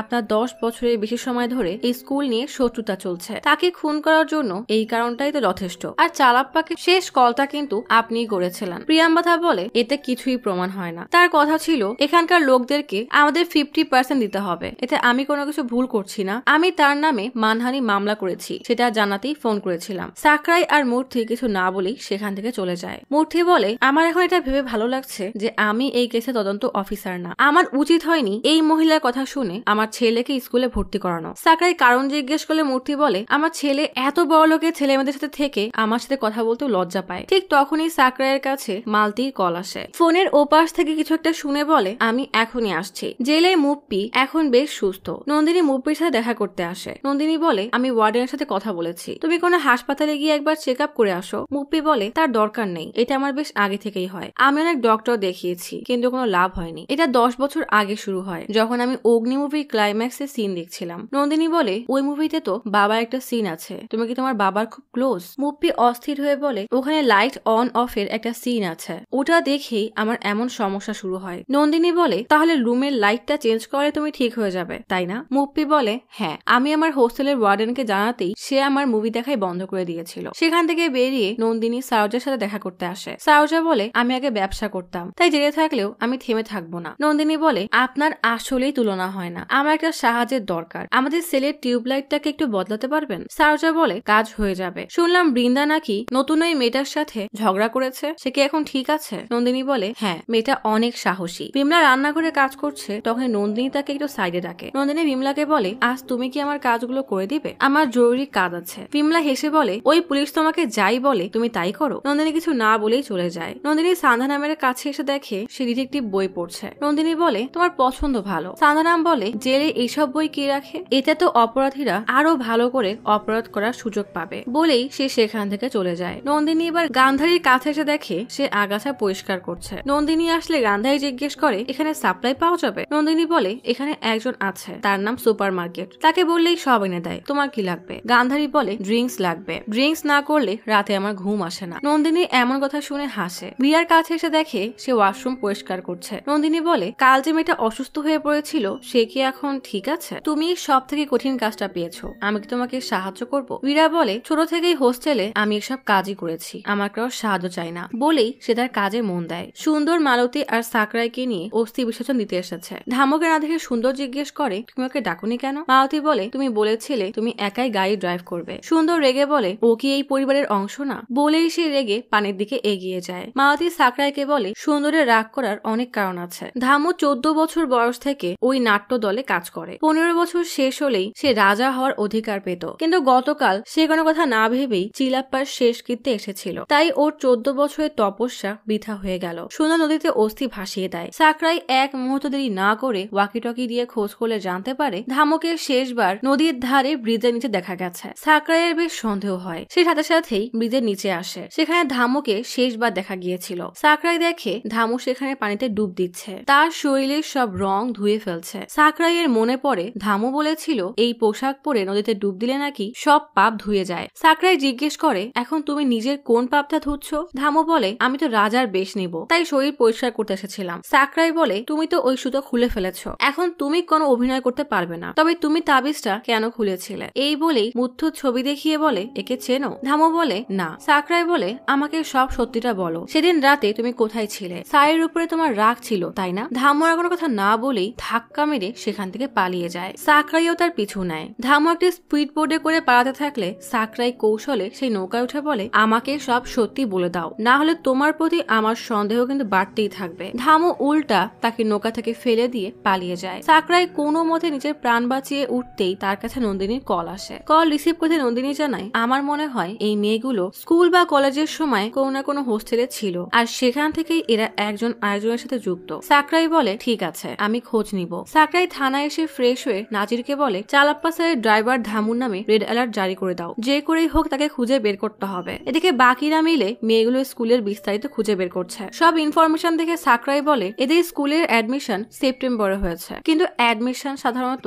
জুন মাসে হয়। গীতা বলে সবাই 2013তে অ্যাডমিশন নিয়েছিল, এমনকি অ্যাডমিশন নেওয়ার সময় ওদের কাছে কোনো ডকুমেন্ট ছিল না যেটা দিয়ে ওদের পরিচয় শনাক্ত করা যায়। সাকরাই বলে 2013 সাল মানে তখন ওদের বয়স 12 থেকে 15 বছর ছিল। তাহলে ওদের বেতন কে দিত? মূর্তি এসে বলে ওদের বেতন আপ্লাইড সোসাইটি ফাউন্ডেশন নামের একটা ট্রাস্ট থেকে দেওয়া হতো। ডিআইজি স্যার এই একই ট্রাস্টের একটা অনুষ্ঠানে এসেছে যেখানে বিনামূল্যে স্টুডেন্টদেরকে বই বিতরণ করা হবে। প্রিয়াম্বাথাই এই ট্রাস্টের মালিক। দূর থেকে মূর্তি আর সাকরাই এসব দেখছে। সাকরাই উপায় না পেয়ে প্রিয়াম্বাথার সাথে আলাদা দেখা করতে আসে। তার পথ আটকে বলে আমি যখন বলেছিলাম আপনি এই মেয়েগুলোকে চেনেন কিনা তখন আপনি মানা করে দিয়েছিলেন। আমার কাছে প্রমাণ আছে যে এই মেয়েগুলোর বেতন সব আপনার ট্রাস্ট থেকেই দেওয়া হতো। প্রিয়াম্বাথা বলে তোমার সত্যিই মনে হয় আমি মেয়েগুলোকে বলেছি চালাপ্পাকে গিয়ে খুন করো? সাকরাই বলে আমি জানি না আপনি কি করেছেন, কিন্তু আমিও হার মানব না। প্রিয়াম্বাথা বলে তোমার কি সত্যিই মনে হয় ওই মানুষটা এতটা ভালো? তাহলে ওই 8 জন মেয়ে কেন সারেন্ডার করলো? 10 বছর হয়ে গেছে, কিন্তু আমি সেই দিনটার কথা কখনোই ভুলতে পারবো না। গল্প চলে আসে 10 বছর আগে। প্রিয়াম্বাথা আয়নার সামনে বসে আছে। তখনই পেছনে কাউকে দেখে সে বেশ ভয় পেয়ে যায়। চমকে তাকিয়ে দেখে চালাপ্পা দাঁড়িয়ে আছে। চালাপ্পা বলে আমি জানি তোমার স্কুলের ওই ছেলেটা কিভাবে মারা গেছে। প্রিয়াম্বাথা বলে অতিরিক্ত ড্রিঙ্কস করে সে মারা গেছে, এমনকি তার বাবা মাকেও সত্যি কথা জানিয়ে দেওয়া হয়েছে। আমি হোস্টেলের সিকিউরিটি বাড়িয়ে দিয়েছি। চালাপ্পা রিপোর্ট দেখিয়ে বলে আমার কাছে অরিজিনাল টপস রিপোর্ট আছে। ওই ছেলেটা স্কুলের নাস্তা খেয়ে ফুড পয়জনিং এ মারা গেছে। বাকিরা বেঁচে গেছে কারণ ওই দিন স্পোর্টস ডে ছিল। মাত্র 2 বছর হয়েছে তুমি এই স্কুলটা শুরু করেছো। একা মেয়ে হয়েও তুমি যে এতদূর এসেছো এটাই অনেক বড় ব্যাপার। স্কুল চালু করা 2 বছর পার হয়ে গেছে, আজও বুঝতে পারোনি স্কুল কিভাবে চালাতে হয়। প্রিয়াম্বাথা বলে আপনি কি চান সেটা বলেন, কত টাকা লাগবে আপনার? চালাপ্পা হেসে বলে আমার সাথে চলো। বাইরে এসে চালাপ্পা গাড়ির দরজা খুলে দিলে প্রিয়াম্বাথা গাড়ির সামনে এসে দেখে তার ভিতরে 8টা মেয়ে ঘুমিয়ে আছে। চালাপ্পা বলে এই মেয়েগুলোকে আমার কাছে রাখতে পারবো না, ওদেরকে গায়েব করতে হবে। প্রিয়াম্বাথা ঘাবড়ে বলে গায়েব করতে হবে মানে? তুমি কি ওদেরকে মারার কথা বলছো? চালাপ্পা বলে তুমি যদি তোমার স্কুল বাঁচাতে চাও তাহলে এই মেয়েগুলোকে আলাদা আলাদা জায়গায় লুকিয়ে রাখতে হবে। কেউ যেন কোনোদিন জানতে না পারে ওরা কোথায় আছে, আর কেউ যেন কোনোদিন জানতে না পারে এই মেয়েগুলোর সাথে আমার কোনো সম্পর্ক আছে। গল্প চলে আসে বর্তমানে। সব শুনে সাকরাইয়ের চোখে পানি চলে আসে। প্রিয়াম্বাথা বলে এরপর থেকেই চালাপ্পা আমার নামে কেস ফাইল করতে থাকে যেন আমি তাকে দেখে ভয় পাই। সাকরাই জিজ্ঞেস করে আমি কিভাবে আপনার কথা বিশ্বাস করব? প্রিয়াম্বাথা বলে আমি জানি তুমি এটা বিশ্বাস করবে না, কারণ সে সবার সামনে একজন সৎ উকিলের পরিচয় নিয়ে থাকতো। আমি তোমাকে সবটা এজন্যই বলছি কারণ সে মারা গেছে, আর ওই দিনের কথার কোনো প্রমাণ আমার কাছে নেই। আমি সব বয়ান দিতে রাজি আছি। মেয়েগুলো এখন ভালো আছে এটা জেনেই আমি খুশি। সাকরাই অসুর বধের সময় মেলার মাঝ দিয়ে হেঁটে যাচ্ছে, যেন সে কিছু একটা খুঁজছে। এদিকে নন্দিনী দেখে সেই মেয়েগুলো কোথায় যেন হঠাৎ করে গায়েব হয়ে গেছে। নন্দিনী তাদের পিছু করতে করতে জেলের একটা রেস্ট্রিক্টেড জায়গায় আসতে দেখে মেয়েগুলো একটা ভাঙা বাসার মধ্যে বসে আছে। সবাই সবার কাঁধে হাত দিয়ে কেমন অদ্ভুত ভাবে গোল হয়ে বসে আছে। 8 জন এমন ভাবে বসে আছে যেন তারা বিশেষ কোনো পূজা করছে। হঠাৎ নীরবতা ভেঙে সবাই চিৎকার করে কাঁদতে শুরু করে। তাদের কান্না শুনে মনে হচ্ছে কোনো একটা চাপা কষ্ট তাদের ভেতরটা দুমড়ে মুচড়ে দিচ্ছে। নন্দিনীকে তার উকিল এসে বলে বিচারক বলেছিল তোমার কাছে রিট্রায়াল হবে, সেজন্য চালাপ্পা স্যারের টিম থেকে সিনিয়র অ্যাডভোকেট বিজয়ের কথা বলতে এসেছে। বিজয় বলে আমি আপনার কেস স্টাডি করেছি, আমার কিছু প্রশ্ন আছে। আপনি কি কল করে আপনার চাচা গুনাকে রেখেছিলেন? নন্দিনী বলে হ্যাঁ আমি রেখেছিলাম। বিজয় জিজ্ঞেস করে কেন, আর কেনই বা সাকরাইয়ের বাসা থেকে বন্দুক নিয়েছিলেন? নন্দিনী ঢোক গিলে বলে আমি জানি না। বিজয় জিজ্ঞেস করে আপনি কি আপনার সুরক্ষার জন্য নিয়েছিলেন? নন্দিনী আর কিছুই যেন ভাবতে পারে না, হঠাৎ চিৎকার করে বলে আমি চাচাকে খুন করার জন্যই বন্দুক নিয়ে গিয়েছিলাম, বলেই উল্টা হাঁটা দেয়। বিজয় ডাকতে ডাকতে বলে আমার সাথে কথা বলেন, না হলে আপনার সাহায্য করতে পারবো না। কিন্তু নন্দিনী তার মতো হেঁটেই চলে যায়, আর মনে মনে সেই অভিশপ্ত দিনের কথাই ভাবতে থাকে। সমুদ্রের পাড়ে বসে সাকরাই চালাপ্পার সাথে কাটানো ছোটবেলার কথাগুলো মনে করছে। ফার্নান্ডেজ সাকরাইকে বলে ওই মেয়েগুলা চালাপ্পাকে খুন করেছে, কারণ চালাপ্পা তাদের ছোটবেলায় তাদের সাথে অন্যায় করেছিল। প্রিয়াম্বাদা কি ম্যাজিস্ট্রেট আদালতে সাক্ষী দিতে রাজি হয়ে গেছে? সাকরাই বলে হ্যাঁ। ফার্নান্ডেজ জিজ্ঞেস করে এই কথা মালতী ম্যাডাম আর সুন্দরকে জানিয়েছো? সাকরাই বলে না। ফার্নান্ডেজ বলে ঠিক আছে, বুঝতে পারছি তোমার মনের উপর দিয়ে কি যাচ্ছে, এখন কি করবে? সাকরাই বলে নিজের ইমোশনটা এক পাশে রেখে পুলিশের মতো চিন্তা করতে হবে। অন্যান্য কেসের মতো আমাদের এই কেসেও সত্যকে সামনে আনতে হবে। ওই মেয়েগুলোকে জেল থেকে বের করতে হবে। মুথুকে সেদিন চালাপ্পাকে আগে খুন করেছিল। ফার্নান্ডেজ বলে একই খুনের কথা সবাই স্বীকার করেছে। সাকরাই আর ফার্নান্ডেজ চালাপ্পার বাসায় তদন্ত করতে আসে। সাকরাই বাইরে ধুলাবালিদের জড়ানো লাগানো মিনি একটা ভ্যান দেখতে পায়। বাসার ভিতরে এসে ভাবে মুথু কি সেদিন আগেই চলে এসেছিল নাকি চালাপ্পা দরজা খুলে দিয়েছিল। সামনের দিকে এগোতে এগোতে একটা আলমারি দেখতে পায়। পেছনের বারান্দায় গেলে দেখে সেই সোজাসুজি একটা দোলনা। সাকরাইয়ের কেমন যেন সন্দেহ হয়। দেওয়াল মেপে কিছু একটা অনুমান করে দৌড়ে গাড়ি থেকে ফিতা নিয়ে এসে মাপতে শুরু করে। বাইরে থেকে 8 ফুট আর আলমারির ভিতরে মাত্র 2.5 ফুট, বাকি 5 ফুট গেল কোথায়? এটা ভেবেই ফার্নান্ডেজকে টর্চ আনতে বলে। সাকরাই আলমারি টোকা দিয়ে অপর পাশ থেকে ফাঁপা শব্দ পায়। ধাক্কা দিতেই দেখে এটা খুলে গেছে, নিচে একটা সিঁড়ি চলে গেছে। দুজনে নিচে এসে দেখে সেখানে একটা সুরঙ্গের মতো। সাকরাই খেয়াল করে একটা ল্যাপটপ পুরনো হয়েছে। ভালো করে দেখে বলে তাহলে চালাপ্পার অ্যাসিস্ট্যান্ট এই ল্যাপটপের কথাই বলছিল। আরো সামনের দিকে এগোতে এগোতে সমুদ্রের তীরে এসে পৌঁছায়। সাকরাই বলে এই পথ দিয়েই মুথু ভেতরে গিয়েছিল। সাকরাই এক লাইব্রেরিয়ানের কাছে এসে বলে যার যার কাছে এই শহর সম্পর্কে জিজ্ঞেস করেছি সবাই আপনার কথাই বলেছে। লাইব্রেরিয়ান বলে ব্রিটিশরা আসারও অনেক আগে, প্রায় 1700 সালের দিকে ডাচরা এগুলো হাতিয়ে নেয়। ম্যাপ দেখিয়ে বলে তখন এখানে আর্মিদের ব্যারিকেড থাকতো। সমুদ্রের কিনারা ঘেঁষে যাওয়ার রাস্তা আর্মিদের বর্ডার হিসেবে ছিল। 20 বছর আগে এখানে আর্মি অফিসারদের কোয়ার্টার ছিল। চালাপ্পাই বাংলো ডেভেলপ করে কটেজ বানায়। পুরনো কনস্ট্রাকশনে এমন সুড়ঙ্গ থাকাটা স্বাভাবিক। এটাকে বাটলার টানেল বলে। আরতে এক মহিলা তার ছেলেকে নিয়ে এসে ফার্নান্ডেজকে বলে তার স্বামীর ফুসফুসে ক্যান্সার হয়েছে, উপার্জনের মতো আর কেউ নেই, তাই ছেলেকে কাটিয়ে দিতে চায়। ফার্নান্ডেজের লোক লাগবে, তাই সে রাজি হয়ে যায়। কিছু টাকা দিয়ে মহিলাটিকে বাসা যেতে বলে আর ছেলেটাকে নৌকায় তোলে। ফার্নান্ডেজ হঠাৎ খেয়াল করে বোটে করে ধামু আসছে। সাকরাই চালাপ্পার বাসায় আসলে মালতি জিজ্ঞেস করে কিছু জানতে পারলে? একটা মেয়ের নাম খুব খবরে আসছে, সে কিভাবে জড়িত, কেন গিয়েছিল কটেজে? সাকরাই বলে তদন্ত চলছে, বেশি কিছু বলতে পারবো না, তবে ওই কটেজ নিয়ে কিছু জানতে এসেছি। মালতি বলে আমি কখনোই ওই কটেজ কেনার পক্ষে ছিলাম না, সুন্দরের সমুদ্রের বার ভালো লাগে তাই কিনেছিল। সাকরাই সুরঙ্গের ছবি দেখিয়ে জিজ্ঞেস করে এটা সম্পর্কে জানতেন? মালতি বলে কটেজ সুন্দরের জন্য কেনা হয়েছিল, কিন্তু সে কখনোই যায়নি, সেজন্যই চালাপ্পা সেটাকে তার প্রাইভেট অফিস বানিয়ে নেয়। আমার মনে হয় না সেও সুরঙ্গ সম্পর্কে কিছু জানতো। সাকরাই জিজ্ঞেস করে আপনি এত নিশ্চিত কিভাবে? মালতি বলে সে জানলে তো আমাকে অবশ্যই বলতো। সাকরাই বলে এমনও তো হতে পারে যে সে কিছু কথা আপনাকে বলেনি। হঠাৎ ফার্নান্ডিজ ধামুকে মালতির বাসায় নিয়ে আসে। মালতিকে বলে সাকরাইকে ডাকুন, সেদিন সাকরাইকে দেখে ধামু পালিয়েছিল, তাই আজ ধরে নিয়ে এসেছি। সাকরাই এসে বলে ওকে আমার কাছে ছেড়ে দিন, আমি সামনে নিব। মালতি সাকরাইকে বলে তুমি এগুলো কেন করছো, এসব কি? ধামু মালতিকে বলে আমাকে ছেড়ে দিতে বলেন, আমি আপনার সাথে কিছু কথা বলতে চাই। সাকরাই বলে যা বলবে আমার সামনেই বলবে, বলো কি হয়েছে, আমাকে দেখে কেন পালিয়েছিলে? মালতি জিজ্ঞেস করে তুমি ওর পিছু কেন করছো? সাকরাই বলে আপনি না বলেছিলেন ওর জন্য ওই সুতাটা খোলা অনেক বড় ব্যাপার, তাহলে ও এমন কেন করলো? মালতি জিজ্ঞেস করে এতে সমস্যা কোথায়? সাকরাই বলে কোনো সমস্যা নেই, কিন্তু আমি যখন ওর সাথে কথা বলতে গিয়েছিলাম সে কেন পালিয়ে গেল? আর কাল যখন তোর সাথে দেখা হলো তখন তুই কি করছিলি? সমুদ্রে ডুব দিচ্ছিলি, আর এমন তো পাপ ধোয়ার জন্যই করা হয়, তাই না? ভয়ে ধামু পালাতে গেলে সাকরাই ধরে জিজ্ঞেস করে এখনই বল। ধামু বলে অস্থি ডোবাতে গিয়েছিলাম, বাবার চিতায় তো ছেলেই আগুন দিবে, তাই না? এটা শোনার পরে সাকরাই স্তব্ধ হয়ে যায়। মালতি অবাক হয়ে ধামুর কাছে এসে চর মেরে জিজ্ঞেস করে কি বললি? ধামু বলে আমার মা মারা যাওয়ার সময় বলেছিল চালাপ্পাই আমার বাবা। এই কথা শোনার পরে মালতি কান্না করতে করতে সোজা ভিতরে চলে যায়। সিঁড়ি দিয়ে উঠতে গিয়ে চালাপ্পার সাথে বিয়ের ছবি দেখে মালতির ভীষণ ঘৃণা হয়। জেলে গান্ধারী কিচেনে এসে গ্যাস সিলিন্ডার খুলে দেয়। নন্দিনীকে সারজা বলে আমি তোমার সম্পর্কে শুনেছি। নন্দিনী বলে একই কথা বারবার কোর্টে গিয়ে বলার থেকে জেলে থাকাই ভালো। সারজা বলে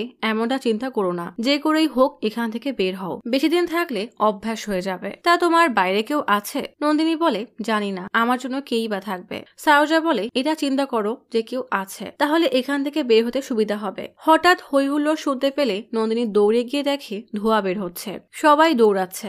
এক জায়গায় ভিড় দেখে গিয়ে দেখে মুপ্পির আবার অসুস্থ হয়ে গেছে। নন্দিনী বাকিদের দিকে এক নজরে তাকায়, কারণ সবাই কেন যেন মুপ্পির কাছে যেতে বাকিদেরকে আটকাচ্ছে। বিষয়টা বেশ সন্দেহজনক। নার্সের স্ট্রেচারে করে মুপ্পিকে মেডিকেলে নিয়ে আসে। এক নার্স চেক আপ করতে যাবে, তখনই বাইরে থেকে নাচি নার্সের গলায় বলে ওয়ার্ড নম্বর 11-তে এক মেয়ের ব্যথা উঠেছে, তাড়াতাড়ি সেখানে যান। নার্স দৌড়ে গেলে মুপ্পি চোখ খোলে, মানে এটা তাদের প্ল্যান। মুপ্পি এক দরজা দিয়ে কই যেন যায়, এরপর ফায়ার অ্যালার্ম ভেঙে দেয়। নন্দিনী সরতে গেলেই গ্যাস সিলিন্ডার ব্লাস্ট হয়। সবাই দৌড়াদৌড়ি শুরু করে দেয়। ধোঁয়ায় নন্দিনীর অবস্থা খারাপ হয়ে যায়। মুপ্পি অ্যাডমিন রুমের দিকে আসে। কনস্টেবলরা বালতি ভরে ভরে পানি নিয়ে যায় আগুন নেভানোর জন্য। মুপ্পি কোনো এক কেসের ফাইল খুঁজছে। নন্দিনী বাকিদের দেখে বুঝে যায় এটা কোনো একটা প্ল্যান। মুপ্পি তার ফাইলটা খুঁজে পায়। তখনই এক কনস্টেবল অ্যাডমিন অফিসে ফার্স্ট এইড বক্স আনতে আসলে শব্দ পেয়ে বুঝে যায় এখানে কেউ আছে। মুপ্পি লুকিয়ে পড়ে। কনস্টেবল দেখতেই যাবে তখনই নন্দিনী এসে বলে আপনাকে খুঁজছে, তাড়াতাড়ি যান। কনস্টেবল চলে গেলে মুপ্পি বের হয়ে এসে নন্দিনীকে ধন্যবাদ দেয়। নন্দিনী জিজ্ঞেস করে তুমি এখানে কি করছিলে? মুপ্পি বলে এখন সময় নেই বলেই চলে যায়। সাকরাই ফরেন্সিক টিম নিয়ে সুড়ঙ্গে তদন্ত করার জন্য এসেছে। এক অফিসার বলে এখানে তেমন কারো ফিঙ্গারপ্রিন্ট পাওয়া যায়নি, কিন্তু ওই 8টা মেয়ের ফিঙ্গারপ্রিন্ট পাওয়া গেছে। সাকরাই বলে তাহলে ওরা এই রাস্তা দিয়ে এসেছিল। অফিসার বলে পাশের রেলিং এ এই প্রিন্ট পাওয়া গেছে, একই ডিরেকশনের। সাকরাই 2 হাত মেলিয়ে দেখে হাত পৌঁছাচ্ছে না, তার মানে কেউ একবার গিয়েছে আবার ফিরে এসেছে। অফিসার চেক করে দেখে এটা মুথুর ফিঙ্গারপ্রিন্ট, তার মানে মুথু ওই দিন 2বার এসেছিল। সাকরাই কটেজ থেকে পাওয়া ফিঙ্গারপ্রিন্ট ম্যাচ করতে চায়। অমর কিছু প্রমাণ